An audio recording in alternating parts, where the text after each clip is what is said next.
Welcome back to SCOTOMAVILLE. I'm Daniel Comp, and this is Initium Commentarius Part 2 of 7, The Backstory.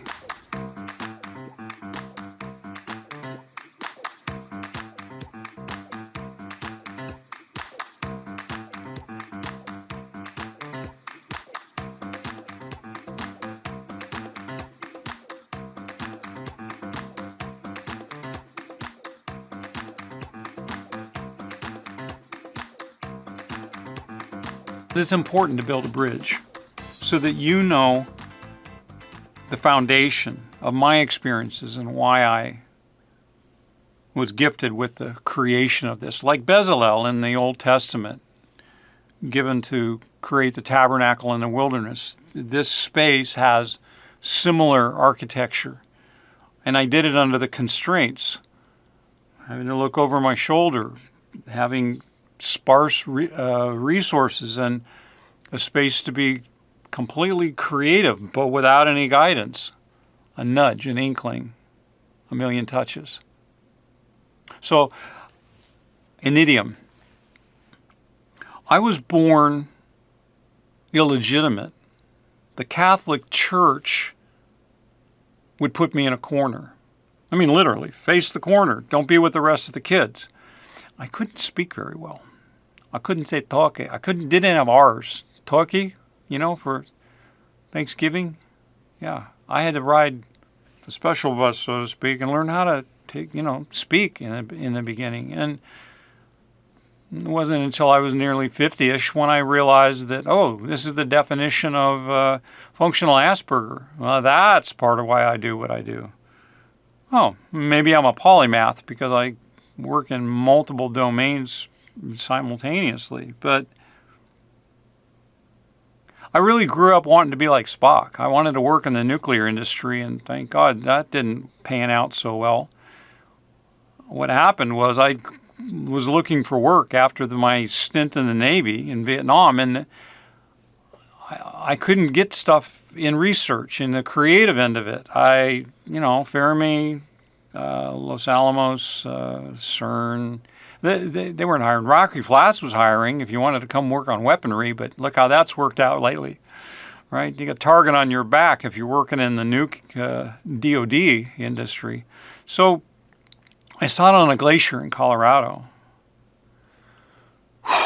Okay, universe, if you made all of this, come on, God, give me a clue. I'm lost. I don't want to build bombs. I want to do something creative that, honors people. I got up and skied away from that.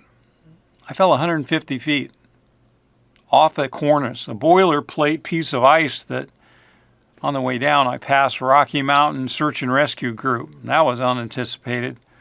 So here I am waking up in a glacier, not really quite getting that ice water on my cheeks was all I felt, until I saw them lay my arm on my chest, and that wasn't a broomstick coming out through my coat. That was my arm. And yeah, you get it. Laying in a hospital paralyzed from the neck down, I remembered Gideon. He was supposed to go into battle with all of his troops, but he was kind of outnumbered. So it was like, hey, God, how about a sign? So he puts a fleece out, he wakes up, there's dew on it. Yeah, maybe that's a fluke. I don't want to risk everything on that. So I remembered that story, and I was like, okay, well, if that up there and the glacier and all this is your answer, well, okay, I'll make you a deal, as if I had any cards to play, right? And the next day, I woke up, massive pain. 5 days later, I walked home. That was an idiom. That was the beginning of my dance with the invisible world. That's when I realized that there was something much, much bigger in store, but also at stake. And so I bicycled into New England on an invitation from somebody. I spent a night at a Mennonite evangelical event, gave my life to Christ. Went back, had a normal life, I thought. Got married, had kids, raised a great family. And then it all ended in divorce.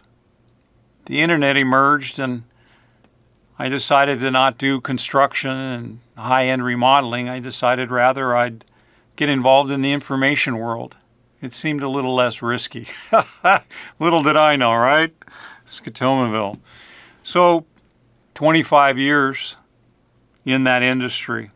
I met Angelina in the early days. We built a spectacular company. She had a TV show, a radio show, a magazine, kind of the next Oprah in the South Texas area. And in your life, a former domestic violence survivor who overcame it. She's here to tell us how to believe and achieve. We welcome Angela Musik, founder of Momtrepreneurs, to our show. Welcome to you, Angelina. Thank you so much. I'm so proud of you. You enunciated properly. Usually I encourage people to say, Mom's tripping on manure. Oh. One morning, coming back from the studio, had a car accident. 2 trucks hit her, traumatic brain injury, and it was all over in a flash. I was not handling that loss very well. That was everything we had. We had millions of dollars in contracts, and everything was gone. She couldn't hold 2 sentences together. So she needed me out of her hair so she could heal. Go find yourself, Daniel. Go to Widwid. So in 2005, I bicycled across America. On the same day, Lance Armstrong rode into Paris for the final time. A cyclist from Seattle rode into the Twin Cities for the first time. Daniel Comp is traveling cross-country on his bike to raise awareness for women in business. The longtime cyclist got the idea after his wife was injured in a bad car crash. She was an entrepreneur, and he's riding in honor of her. Through peer support and mentoring, they all sort of network together and share their business ideas and help each other in business. And solo trying to figure this out, and butterflies flew with me, and I talked to Glenn Douglas, Native American, and that's all part of the book and the videos and the evidence that you'll see. Well, so a second year, San Francisco and across, I decided, let's see if this is repeatable. And then a third year, San Diego and across. And by golly, William H. Murray was correct that if you corner yourself where you have no way to go back, and that the only way is to go forward, when you're fully committed to a journey with a purpose, an expedition, that's when providence moves. And so the miracles that I had saw, the guidance, the protection, the provision, all of that was repeatable when you're fully committed.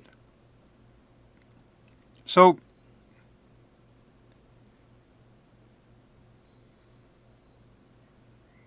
I fully committed in the information technology industry. I won 8 world records. I built 35,000 websites maybe, single-handedly.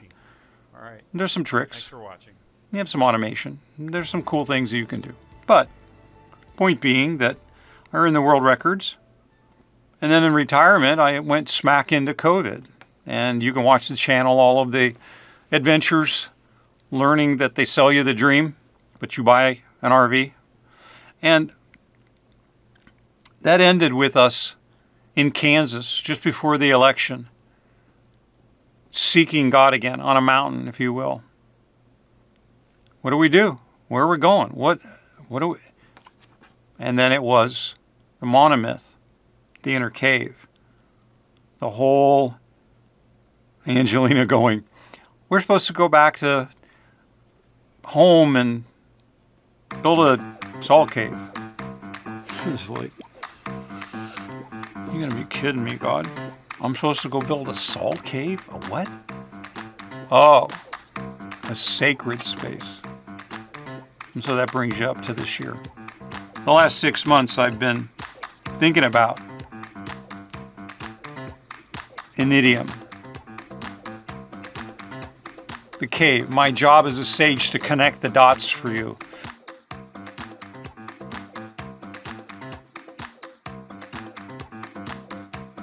Thanks for watching this part of Initium COMMENTARIUS, and there should be a link somewhere for the next part.